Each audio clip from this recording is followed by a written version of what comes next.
কলকাতা নতুন রিপোর্ট, আমি রিপোর্টার নবারুণ বলছি। আজ দেখুন বিবাহিত ছেলে অবিবাহিত ছেলের মধ্যে পার্থক্য।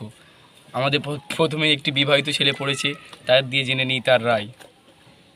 দাদা, আপনি কিছু বলবেন যে বিয়েটা করে আপনার জীবনটা কীরকম কাটছে? বিয়ে করা মানে জীবন হেল, জাস্ট গে টু হেল। বিয়ে যা করবেন না, আইবুড়ো থাকলে তবু কাপড় চুপড় মা কেচে দেয়, কিন্তু বিয়ের পর বউ তো কাচবে না, ওটা দুঘা মারবে। ঠিক আছে, বিয়ে তোমরা করবেন না, আইবুড়ো থাকবেন, দরকার বলে প্যান্ট পরবেন না, জামা পরবেন না, একটাই পরবেন, একটাই সারা জীবন পরবেন, কিন্তু তবু বিয়ে করবেন না।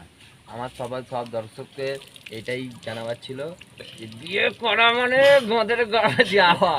ঠিক আছে, বিয়ে করবেন না আপনারা। আচ্ছা, দেখা যাক আপনার বউ আপনাকে কটি কাপড় ধুতে দিয়েছে। আমার বউ আমাকে কাপড় দিয়েছে না করে, দেখুন আপনারা দেখতেই পাচ্ছেন।